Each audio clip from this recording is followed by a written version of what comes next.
Well, boys and girls across America and the globe, welcome. It's that time. What time is it, you say? It's time for Standing in the Gaps, the hottest, fastest growing, because it is growing fast, or I should say one of the fastest growing. I don't want the legalist to say, hey, there's another podcast growing up there faster. I'm sure there is, but this is one of the fastest growing podcasts in America and the world.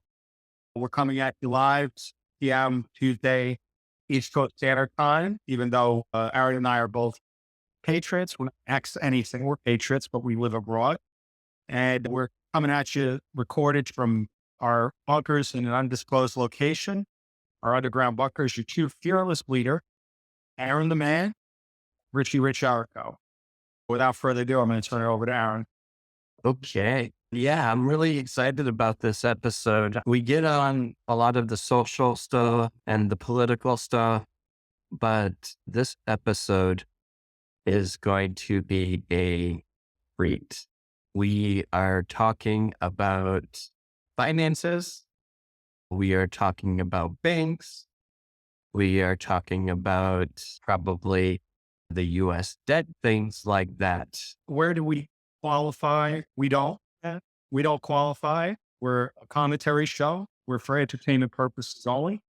So do not take our financial planning advice because we're not financial planners. We're not fiduciaries. We're just two guys that are going to speak based on information because information is important. But most importantly to Aaron and I, revelate. What do you mean, Richie? He wouldn't allow me for over, what are we in 2024? So over 4.5 years, I wasn't allowed. Except every once in a while, I could count on the amount of hands that told me to watch the news or pull up an internet news article. Count on one hand. And that was difficult because I'm in an institution where they're constantly playing news.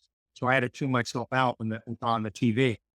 And so I'll admit, sometimes it got me focused on it, but I repented very quickly because God wanted me to get everything from him that I could before I began to get information so that I know what's his just information is going to, and I don't put those podcasters down. That's why a lot of them are concerned right now. Aaron and I sleep well at night. We're not concerned at all. We know we have the proper perspective of it. So I know that in Psalm, it says the enemy may look like he's winning, but he doesn't. So I know all these freaks, and I'll call them what they are. They're freaks. What do you, somebody that drinks baby's blood? I call it a freak. What do you think that somebody that says, hey, you can't act, excuse my language, it's not romper room, this is a podcast, but what do you call that? What do you call that where they systematically say to that parent, you have no right to tell your child what gender they are. If they want to cut off their finger, they want to put a thing in made out of clay. It's not clay, but I'll call it prosthetic. Then that should be their right at 7 years old. Are you effing kidding me? At 7 years old, I was reading Johnny Appleseed and Jack and the Beanstalk. Weren't you? And I was okay with that. I wasn't being taught that Tommy had two daddies and Felicity had two mommies. I wasn't taught that stuff. You know why? Because it's not natural. That's why it's perversion and I'll call it what it is. And the whole transgender is separate than the perversion because it's all perverted. But you've got a whole mental illness question that alludes in the guise. If you go look up, and that's why they've got rid of the books previous to mid 80s, I think it was in the Journal of Psychiatric, whatever they call it, the periodicals. There were articles that saying homosexuality was a mental illness, a mental disorder. I'm sorry, folks. I'm just giving you the reality. So if you want to fight me, but I know what happens when you go to bed at night. I know you're depressed. I know you take pills. Most of you, if you haven't, if you're okay, totally okay, then I get it, but you're very rare. You're the exception, not the mass. The masses are highly medicated, highly compartmentalized. Think about it, Aaron. If you have to deconstruct your thinking, there's something that's not okay. I hate that term. Even though I embrace the term when God does it, but when you do it according to your soulless agenda, what does this have to do with the gold standard? Everything. We're going somewhere, folks. I should pick up people's minds. Some of them are, so I address those those thoughts when they come into my atmosphere. We're going somewhere this time. We're definitely going somewhere. So strap yourself in. Again, I want to say it's entertainment purpose only. Do not take Richie Ray Jericho's advice. I'm not giving you advice. I'm just giving you, we're going to give you, just so you can lay it out, we're going to give you the historical understanding of the gold standard. We're going to talk about the biblical, what the Bible says about wealth. Then we're going to talk about what the world system says about wealth. And then we're going to talk about the frontier that we're facing in not only America, but the world, what they want to do with wealth. And there's a systematic deconstruction that's happening before our eyes. Anybody that believes in the Malthusian theory of population is an asshole. I'm going to call it that. Anybody whose goal was to walk, think about that, Aaron. There's how many, do you know how many people live in Romania? No, but I can look it up. Please do. So Thailand has about 75 million and America has 335. So guess what? You by natural selection are SOL, my friend, because you don't live in America, it's Thailand. Those are the countries I want to succeed over you are. I'm Richie Rich Errico, and I have as much authority as these numbskulls do when it comes to this area, because they're not given authority. Just because they have blood sacrifices and worship an owl, you think that's better than the living God that created heaven and earth? He's the one that owns all the gold and silver, not you, not your freak Luciferian agenda. 18.96 million. So you put us over the 500 million mark. 3 countries put us over the 500 million. That's how insane that agenda is. And it has to do with the gold standard. That's why I'm addressing it here. It's part of the whatever pronged approach that they're doing to control us. It's all about control. It's all about a plan way back, long before our time. So anyway, let's get into it. What is the gold standard? The gold standard is a monetary system in which the value of a country's currency is directly linked to gold. And you say, oh, I knew that already. There are some people that may not know that. That's why I'm sharing. With the gold standard, countries agree to convert paper money into a fixed amount of gold. A country that uses the gold standard sets a price for gold and it buys and sells gold at that price. That fixed price in turn used to determine the value of its currency. For example, if the U.S. hypothetically set the price of gold at $500 an ounce, currently it's at $2,300 an ounce. So if they set it at $500 an ounce, the value of the dollar would be 1/500th of an ounce of gold. That makes sense. So $10 would be 10/500th. Okay. The gold standard is not currently used by any government. That was news to me. I thought there were some that were still out there. Hold on. Say or wrong. As of the time we are posting this, Zimbabwe has moved to the gold standard. That is very interesting. Britain stopped using the gold standard in 1931, and the U.S. followed suit in 1933, finally abandoning remnants of the system in 1973 through Nixon. The gold standard was completely replaced by fiat money. You ever hear the term fiat? Aaron, that's where it comes from. A term to describe currency that is used because of a government's order. So they order us to use it, or fiat, that the currency must be accepted, as a means of payment. In the US, for instance, the dollar is fiat money, and in Nigeria, the naira is fiat money. The appeal of the gold standard is that it arrests, this is important. This is important, folks. The appeal of the gold standard is that it arrests control of the issuance of money out of the hands of imperfect human beings. That's a lie. We can unpack that. Just that one sentence, I'm ready to end my show. That's all the fight I need. You want to know why I'll fight for the gold standard? You say, Richie Rich, it's crazy. No one's doing it. Oh, I beg to differ. There's movements out there. There's groundswell out there. There are groundswells. There are many people talking about it. Guess what? If many people are talking about it, all you need is to become organized, and those many become a force to be reckoned with. With the physical quantity of gold acting as the limit to issuance, a society can potentially avoid the perils of inflation. What are we doing to avoid the perils of inflation right now? There's a thing called the Federal Reserve, which is demonic. I'll call it that because it is. They hate Trump. They hate conservatives. I have an interview right on, I think I sent it to you, Aaron, where the principal economist, he used to be a senior economist. He's now a principal, which means number one. So he's the number one economist. He drafts most of, I forget the guy's name that had the Federal Reserve speeches. And they now are doing policies that are social in nature, racism, genderism, all this other stuff. And they think conservatives are dumb. That's what they think. And they think Trump's a fool. So the whole time Trump thought he was hiring a Mann, because this guy was under Trump beforehand, he was against Trump. His whole agenda was to do the exact opposite of what Trump was trying to do. Trump was trying to take back the economy. But when it's convenient for them to make the economy okay, they do it. Guess what's happening? It's an election year. So it's convenient. So this is the last, and I'm predicting it right now. All you fear mongers, go put your head in the sand. All those that the Holy Spirit told you, he might have told you, but I know my God. And the one thing I've gotten wrong consistently is time. Bob Jones talks about it. We as prophets, I'm not saying I'm a prophet, but I'm talking about Bob Jones says, as the prophet, I put my head in the eternal realm.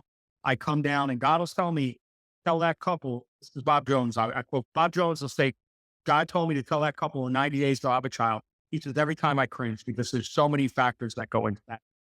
So guess what? You're not a false prophet if you heard from the Holy Spirit. You heard his intentions.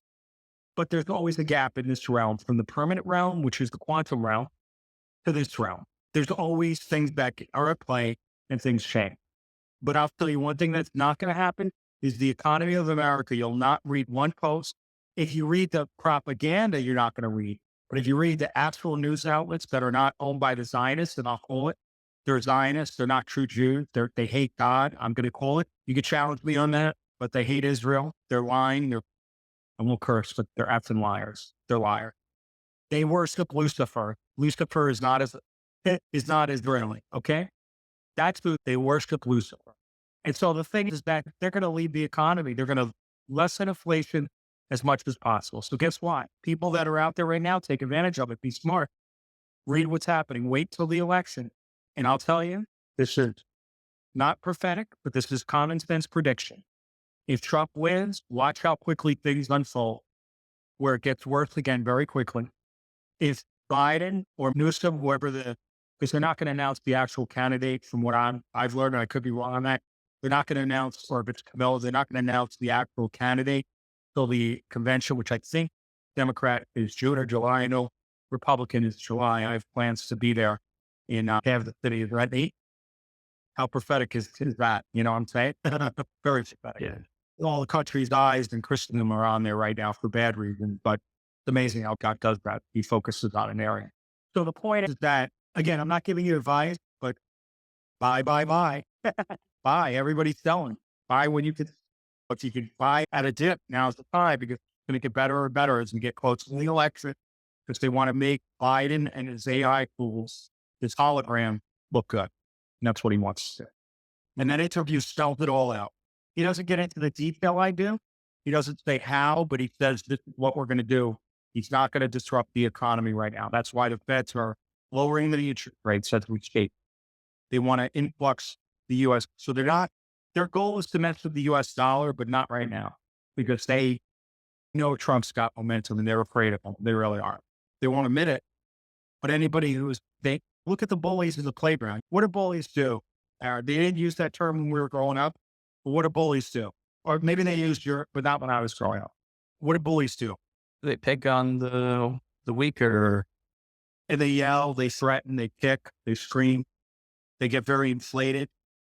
They're like a toothless lion. That's what they are. The person in the room who yells the loudest and has the veins popping out of the neck. And Richie Rich was like that at one time, but I learned they're actually the weakest person, Aaron. They are the weakest because they're threatened. When I walk around dogs, they've got groups of Thai dogs. Thai is amazing. They call it a Thai dog. They're dogs that live in the street. They're wild dogs. I'm not afraid of them. I know who the alpha is. I look the alpha right in the eye and I release the love of God. I say, arm. And automatically they're fine. They stop growling. I just know it. Go ahead. Have you seen Karate Kid 2? No, but I love Karate Kid 1. Why? What happened? I just watched Karate Kid 2 and I'm going to give you those spoilers. I'm sorry. That's okay. But there was this guy and he was like one of the bad guys and he's all like, he's like the champ and he's always picking fights and stuff like that. And Asian guy, because they were in, Okinawa. They were in Okinawa for this one. And the storm comes in and the Karate Kid, Daniel, run out to help this lady and their child. to get to the shelter. And you see this strong champion, just everybody's going, bump, bump, bump, bump. And he's, no, I'm not going to, I'm scared, and cower away. And so that ties into what you're saying, a bully, when push comes to shove, when there's opportunities to be courageous, to show really your courage, they're the ones that are going to look at Captain America, the movie. It was the young, scrawny kid that kept getting picked on for his height that jumped on the grenade thinking that it was going to go off. See, that's why I had a conversation with the unknown candidate that we're going to have on. Some people, please pray into this that he's able to come in May. I don't know what his schedule is going to be like, June at the latest. We were having a conversation and he said, this is very vital. He said, people just have to recognize what authority is all about. And I said, what do you mean? He said, you look at all these people that talk from a place of perceived authority and they're actually not given. I said, what do you mean? He said, our kings wasn't Nebuchadnezzar and Cyrus appointed by God. So these people that have this agenda, they weren't appointed by God. Definitely Biden was. So they were appointed by Lucifer. And so I said, you got a good point. I didn't think of that. So the point is that Psalm 133 is, and this is what he told me, Psalm 133 is very important to his agenda. He said that when you look at the church, the evangelicals especially, half of them are yelling that Trump's the Antichrist, and the other half are yelling that he's the greatest thing. I don't believe either extreme is right. He's a human, but I believe he can be anointed by God. So the thing is that if we can get unified, I don't believe it's going to be, I think it's just going to be a different demographic this time. I think Trump's going to win in a landslide. That's why they're not going to be able to, and the unknown candidate didn't tell me this, I was my own perception based on the conversation I had with him. By the way, let me make it clear, he's not running in this election. He's running in 2028. He wanted me to make sure he told people that for 2029. So it's very important to know that. Why is he coming on Syria? He said he needs to get the word out at the total grassroots and wants to build the momentum. He's a very intelligent man because he listens to God, very similar to me. I listen to God. So it resonated with me what he was sharing. And to be perfect, absolutely not. I'm not looking for perfection. I'm looking for reality like Trump. Do I want Trump to have a list of parents? No, but David did. I'm not excusing what he did. I'm not. But why can't keep that whole mentality that a leopard dude never changes his spots? It's from the pit of hell. That's not true. All it takes, Kenneth Copeland said, and I'm promoting him for a reason because people talk about him all the time being a false prophet. Kenneth Copeland said, all it takes is one word from God to change your whole entire outcome life and your whole history. One word. That's it. And we've got what? 80,000, 80 million, whatever in the Bible, just in the Canaanite scriptures. And then the ones that the misogynists decided to leave out because of fear. It wasn't because they were misogynists. I'm just saying that people bank on a misogynist group of imperfect men as being it's the inspired word of God. Okay. That's my perception. You can fight me all day on it, but there's actual texts that show the order was different than what they planned. They conveniently did stuff like King James, all these King James only. I know I hit him on the last program. Hit on him again. King James was instant. So why are you living and dying by a translation that sugarcoated the sin that he had in his life? Are you foolish? And as soon as you bring that up to them, they think I'm an antichrist. I'm not in laws and I'm judging. I'm not. You're the one that said this is the only version that we should be using. You're the one with the absolute statement, not me. I didn't say you can't use it. I just said, don't turn your brain off and get the historical genesis of the text. First of all, it's not relevant in today's language. If I'm sitting with a 17-year-old and I say this and now, well, they're going to be like, where are you coming from, dude? Is that a reason to change it? Yes, it is. That's why there's the new King James. But even some of these King James freaks, and I'll call what they are, they don't like the new King. I'm like, what is wrong? What's going on up there? You're not playing with a full deck in my perception. Anyway. So a brief history of the U.S. gold standard is enough to show that when such a simple rule is adopted, inflation can be avoided, but strict adherence to that rule can create economic instability, if not political unrest. So there is, no pun intended, but there's two sides to the gold coin. You got to be careful. So a fiat system, by contrast, is a monetary system in which the value of a currency is not based on any physical commodity. Wow, that's scary. But is instead allowed to fluctuate dynamically against other currencies on the foreign exchange. We're talking about foreign exchange market. The term fiat is derived from the Latin fieri, which meaning an arbitrary act or decree. In keeping with this etymology, the value of the fiat currencies is ultimately based on the fact that they are defined as legal tender by way of a government decree. Very scary. In the decades before the First World War, international trade was conducted based on what has come to be known as the classical gold standard. In this system, trade between nations was settled using physical gold. Nations would trade surpluses accumulated gold as payment for their exports. Conversely, nations would trade deficits saw their gold reserves decline as gold flowed out of those nations as payment for their imports. Very easy when we lay it out this way. The gold standard in history. We have gold because we cannot trust government. President Spielberg famously said, wow, no truer words, famously said in 1933 in his statement to Franklin Delano Roosevelt. This statement foresaw one of the most draconian events, wow, in U.S. financial history. I was not going to address it. No, I'm still not going to address it, but it's interesting that they're calling it draconian event. The Emergency Banking Act, which forced all Americans to convert their gold coins, bullions, and certificates into U.S. dollars. Wow, we're in a free country, huh? That was 1933, huh? All right, I asked this question before. What's the number one country that has the most amount of laws on the book in the whole world? America. That's right. Exactly right. Legislation successfully stopped the outflow of gold during the Great Depression. It did not change the conviction of gold bugs, people who are forever confident in gold stability as a source of wealth. Gold has a history like that of no other asset class in that it has a unique influence on its supply and demand.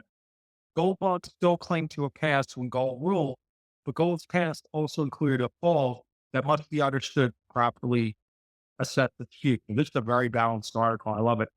The gold standard is a monetary system in which paper money is freely convertible into a fixed amount of gold. In other words, in such a monetary system, gold backs the value of money. Between 1696 and 12, the development and formalization of the gold standard began, and the introduction of paper money posed some problems. The U.S. Constitution in 1789 gave Congress the sole right to coin money and the power to regulate its value. Creating a united national currency enabled the standardization of a monetary system that had up until then consisted of circulating foreign coin, mostly silver. For gold, the new standard.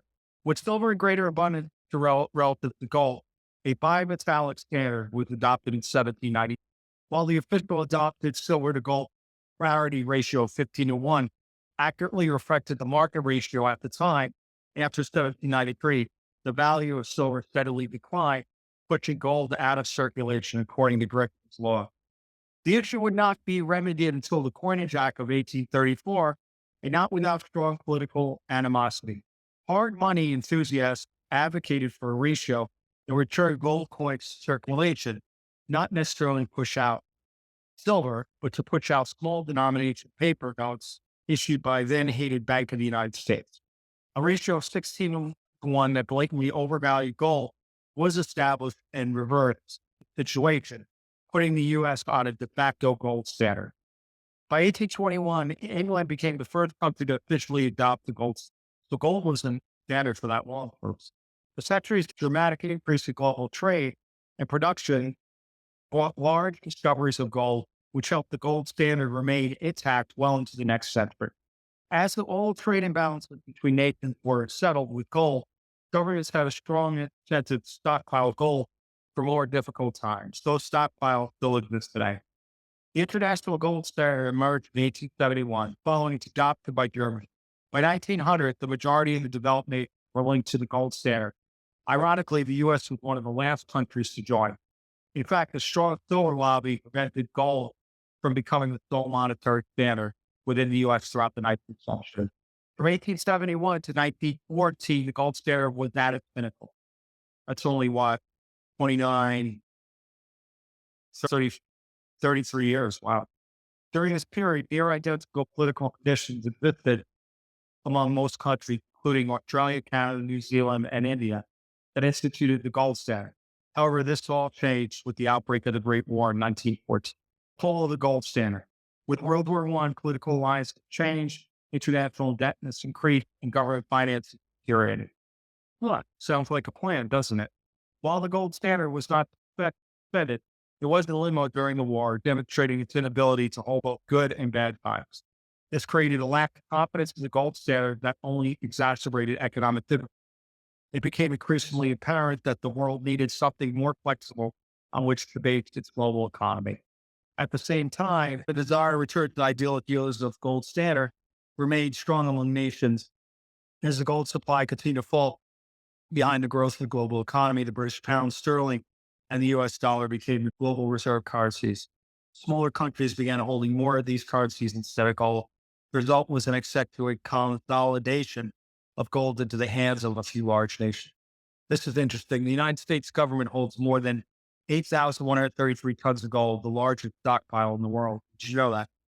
I don't know how true that is. I'm told it's another country, and I won't mention that country, but I'm told there's another country that has more. Maybe they don't advertise.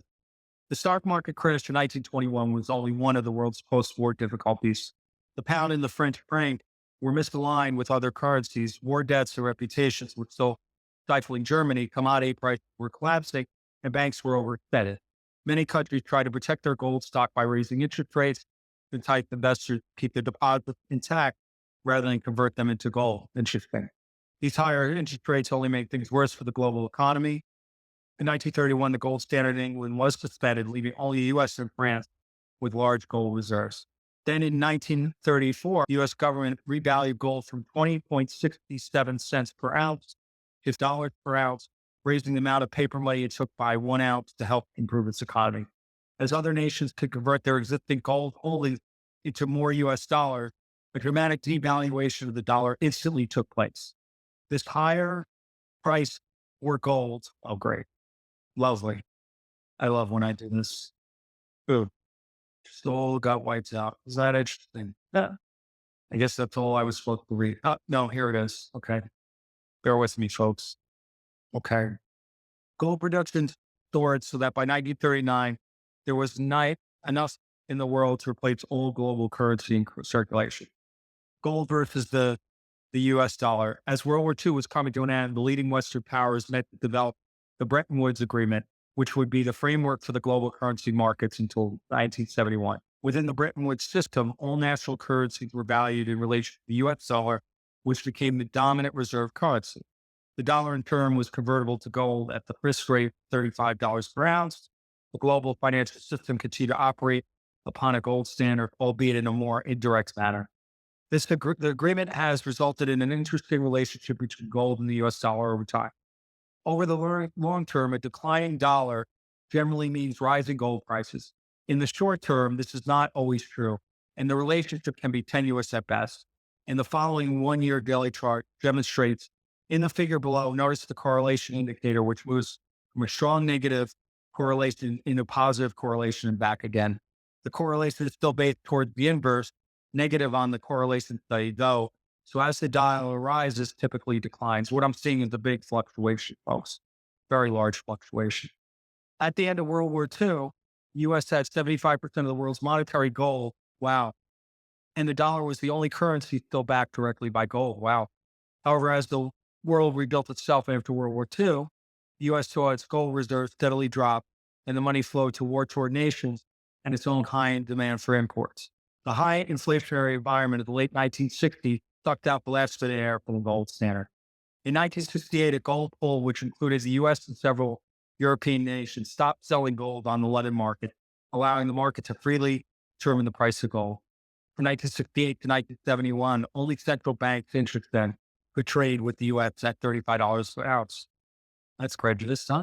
By making a pool of gold reserves available, the market, talk about manipulation, the market price of gold could be kept in line with the official parity rate. This alleviated the pressure on the member nations to appreciate their currencies to maintain their export-led growth strategies. However, the increasing competitiveness of foreign nations, combined with monetization of debt paid for social programs and the Vietnam War, soon began to weigh on America's balance of payments. With the surplus turning deficit in 1959, and growing fears that the foreign nations would start redeeming their dollar-denominated assets for gold, Senator John F. Kennedy declared in the late stages of his presidential day, he would not attempt to devalue the dollar if elected. The gold bull collapsed in 1968 as member nations were elected to cooperate fully maintaining the market price in the U.S. price of gold. In the following years, both Belgium and the Netherlands crashed fast in the dollar for gold, with Germany and France expressing similar intention. In August 1971, Britain requested to be paid in gold, forcing Nixon's hand and officially closing the gold window. By 1976, it was official. The dollar would no longer be defined by gold, thus making the end of any semblance of a gold standard. Listen to this statistic. Approximately 50% of all the gold ever mined was mined after 1971. That's crazy. In August 1971, Nixon severed the direct convertibility of U.S. dollar into gold.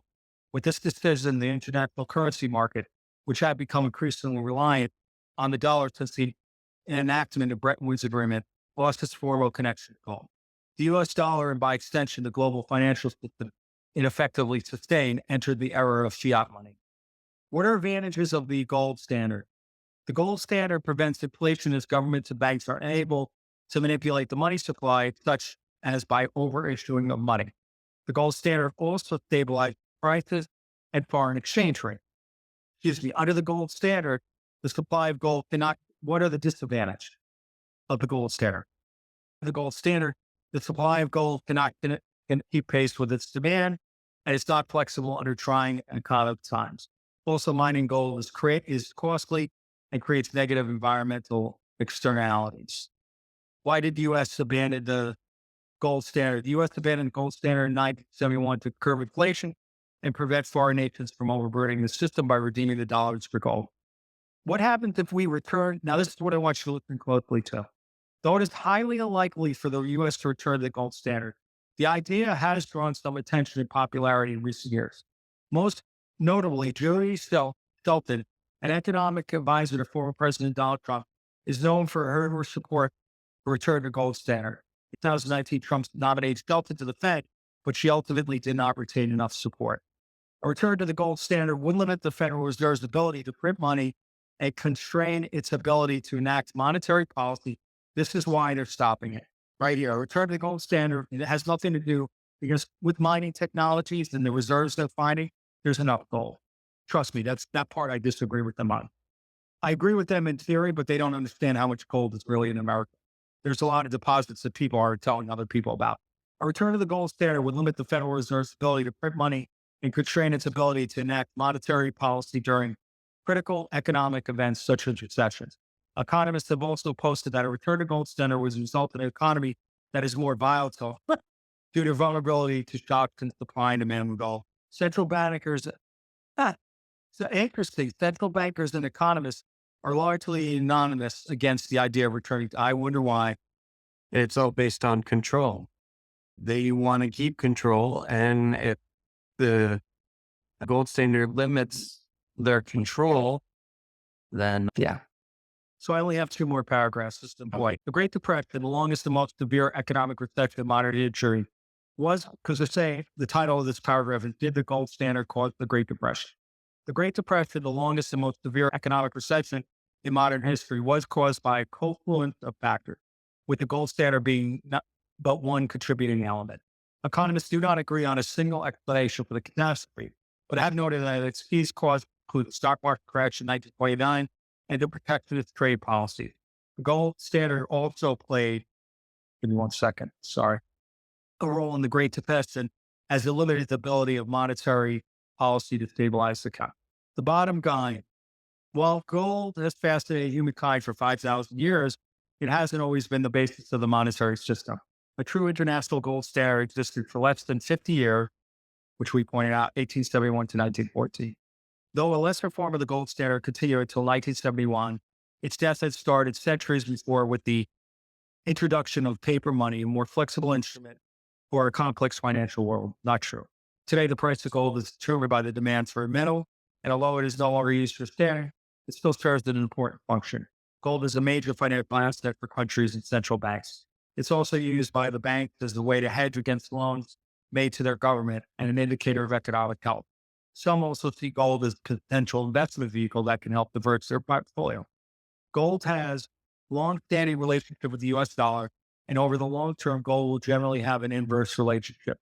With instability in the market, it is common to hear talk of creating another gold standard, but it is not false. None are. There's no perfect system.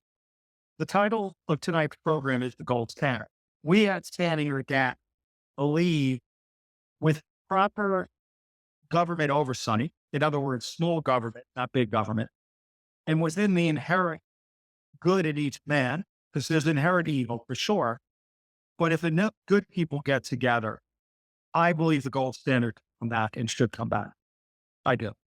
Not perfect, as the article points out, but it would take care of these Luciferian idiots. And I can't tell you the title of the document.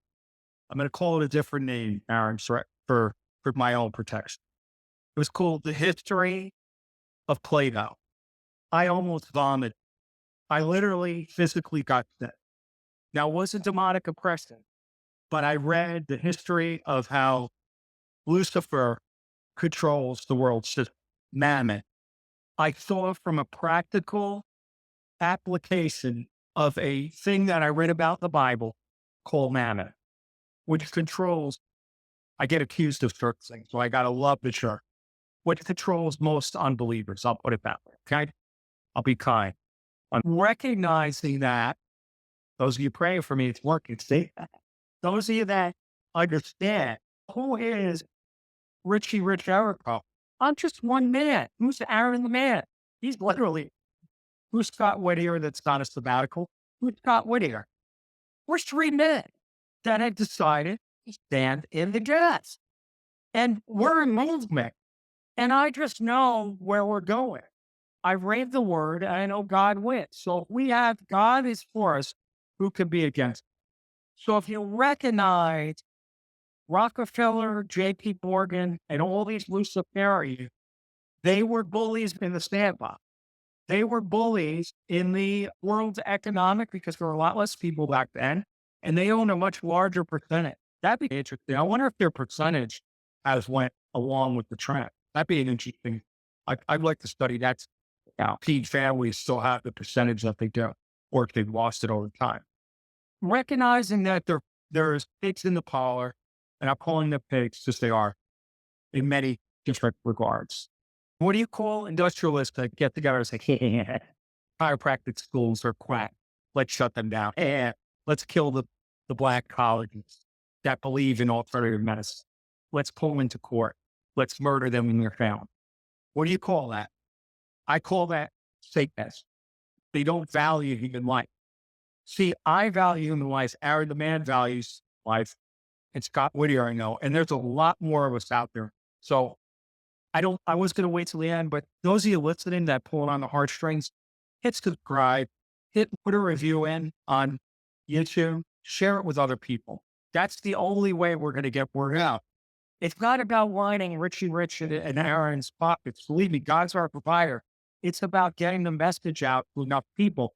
Yes, we want the money to flow into our ministries that we support. Homelessness, Israeli orphan, Ukrainian orphan, ministry that help people transitioning back into a normal lifestyle, family-based ministry.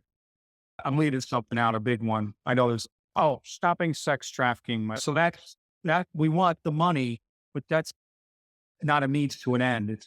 It's just a byproduct of what we're doing. As we get more and more listeners, as you buy merchandise, we visit our merchandise store. We've got I'm very proud of what Aaron's done. Those of you who like it, review it. Tell him what a great job he's done, because he really has done a great job with that logo. I love it. It's an awesome logo. So here's the thing. I don't think the unknown candidate was mentioning the gold standard. He didn't say he was going to bring it back. So I don't want to propose that. But you know what? I may have enough influence that I at least poke the bear. You know what I'm saying? I know Trump said we're not going to digital currency. So that's exciting, because digital currency is all about control. That's what it's about. Read Agenda 21 by Glenn Beck. That'll flip you out. That was done years ago. Talking about the United Nations. Did he call it the United Nations? I don't remember. He called it a group of nations that literally, Eric, you'd have to wake up in the morning and use a bike in your house to get the electricity in your house. You and your wife have to pedal to get the credits. And then you get penalized if you speak out against the government. You get those credits. Look what's happening. they're absolutely suggesting stuff along those lines. If you don't recycle properly, they're gonna ding you.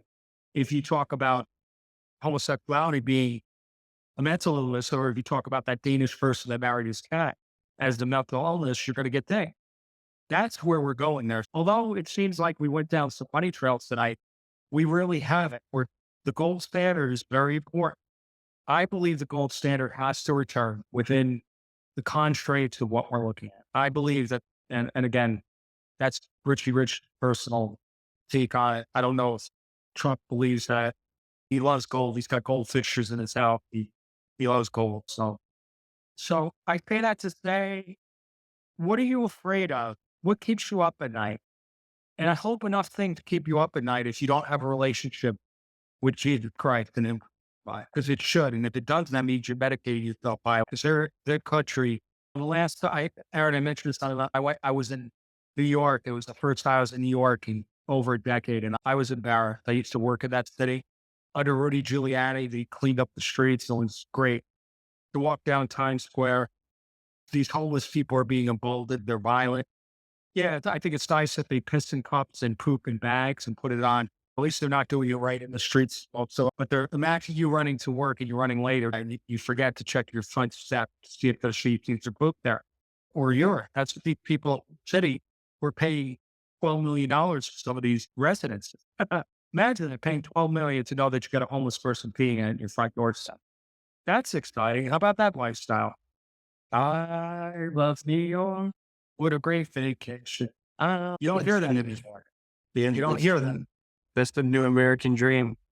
Let me wake up and not step into a pee. This is the new American dream. But we're definitely going to have to do another episode. I do want to talk about crypto a little bit, but maybe that's a good transition for a part 2 of this, because there's a whole thing of centralized and decentralized. If the American dollar is not backed up with anything, then an invisible currency is the same. Like, it's not backed up on anything. I think they can work in tandem. I think they can complement each other. I'm not afraid. But I do suggest, like the gold standard, that the cryptos you invest in, and again, I'm not giving advice, but they should be invested in real technology, my humble opinion. Don't just have it out there at the Ethernet. You know what I'm saying? If it's not tied to something real, you're kind of out there. You're flying in the breeze, in my perception. And they're gamblers. That's what Vegas is all about. If you want to gamble, go for it. It's just not, that's way above my pay grade.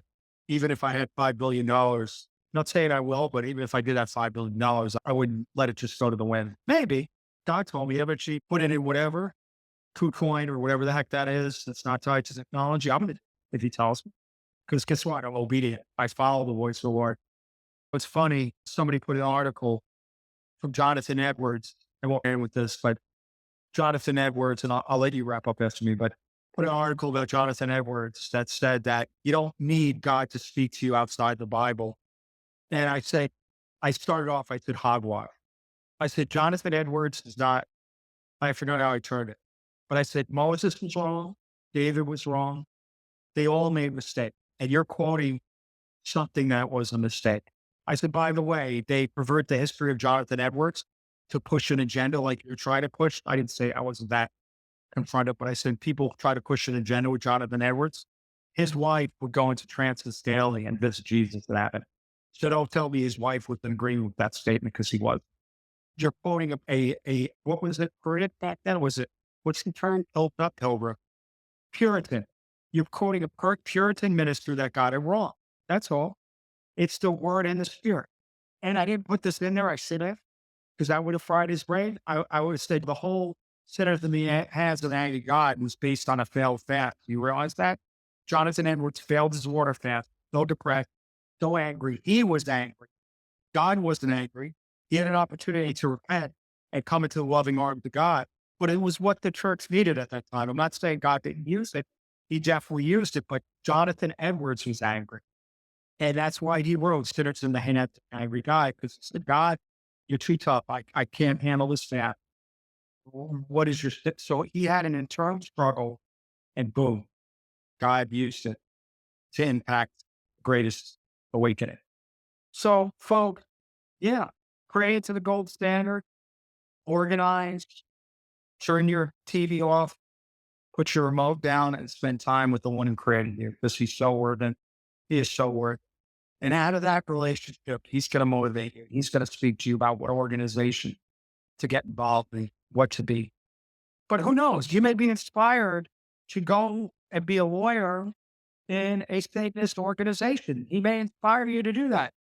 Now, I'll tell you, if you're called to do that, get ready. But you may be. Who knows? But if you work for so long, the church of the laity and the pulpit has been separated. The profane and which has been separated. There's a separation within the church that should be there. You should be involved in politics if you're called to that. You should be involved in the seven mountains of influence as a Christian, as a believer. The problem is most of us go home, put HBO on, Cinemax, where there's homosexual relationships, and that's why you don't have a voice. Because if you're walking that belt, God's not going to come behind your voice. You should not go until you get your act together.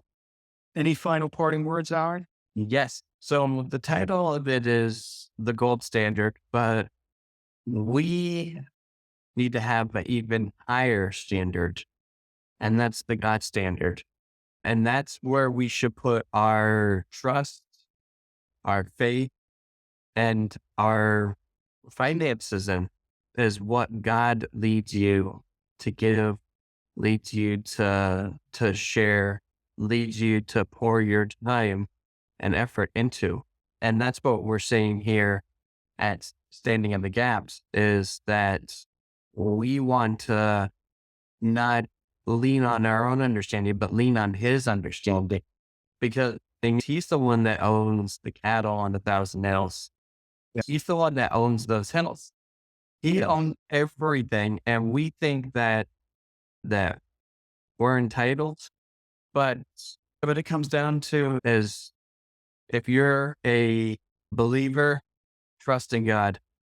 If you're not a believer, then I hope you find a good financial planner that trusts God. But yeah, so I want to quickly share a few little more housekeeping notes again. Our website is standinginthegaps.org. And also, I'm going to get a copy of the article, the link, and we're going to put the article in that we read from in the description. And that way you can see that we are doing our research. We are seeking God for what to share and what to talk about. And so we do have a little bit of fact checking that we do. Not too much, not too crazy like some of the, I don't know. I just think it's silly. But anyways, but please check out our website. We have a section there for resources where you can get help, where you can get, like, we do have a website designer on there. If you have a website that needs to be built, you can reach out to them.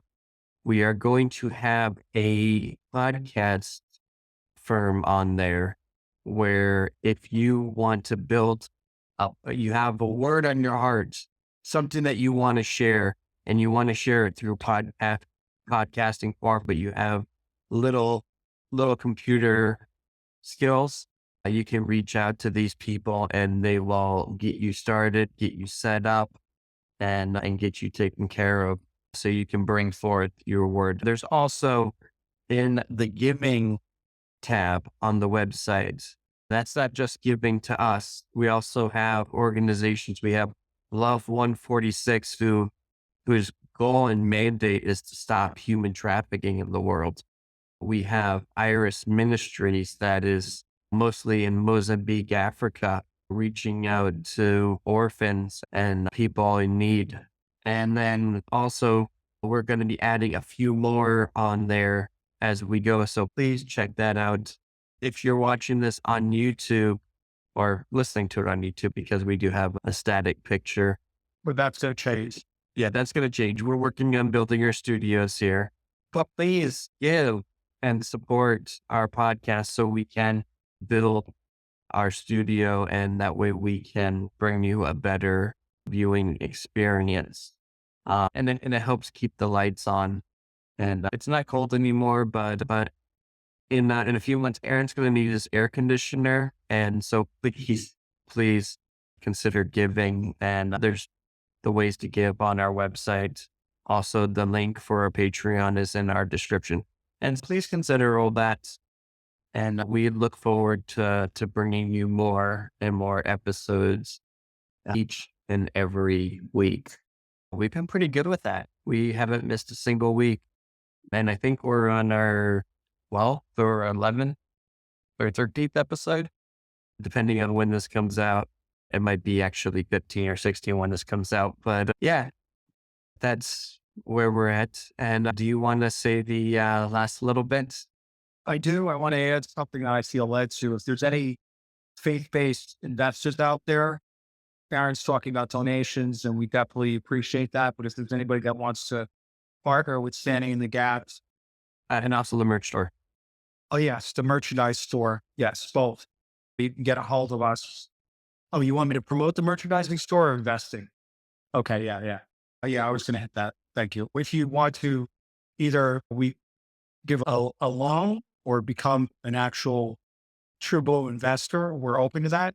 Please email myself or Aaron at our website and just say, hey, I'm interested in possibly investing in Staying in the Gaps. We have a business plan in the works. We have a goal I won't talk about on the airways, but Aaron and I were given a strategy by the Holy Spirit to reach some serious numbers. And if we reach those numbers, more willing, creek will rise. And I'm not trying to say anything against Joe Rogan, but we're gonna be north of Joe Rogan's numbers. He's the number one podcaster in America. How can that happen to me? I don't know. You ask Jesus. Don't ask me. Take it up with him if you're that negative thinking that two guys that don't even live in America could even think about doing that. Guess what? Kennedy, he put a goal on the wall of where the scientists were used. And he walked it. He did it personally. He put up a sign that said, we are going to go to the moon. And he put a date on it. But you know what? It takes people like Aaron and myself crazy enough to believe God wants to get this message out that we carry. We're unique. We don't carry it. We're going to have guests on that are going to carry their messages. But our message is to stand in the gaps that you see and become somebody that's going to make inherent change based on a relationship of falling in love with Jesus. We could change the world one person at a time. We can. We have a merchandise store with, again, I led on that. We've got coffee, we've got hats, we've got bucket hats, we've got prints. The prints are awesome. I know I'm going to get a print. We've got hoodies, we've got really folios, mugs, beautiful mugs. So definitely check out our merchandise store. So the link is in your description. Go click on it. Peruse around. The prices are very competitive. We would have done lower prices. However, we want money to go to the ministries. That's why they're price structured as they are. So remember, money goes to ministry. And so that's our heartbeat, but they're definitely fair price. So same next week, 3 p.m. on the East Coast Standard Time, same time, same bat station. It is time for Standing in the Gaps. We love you. And remember this, the best with a capital B is yet to come.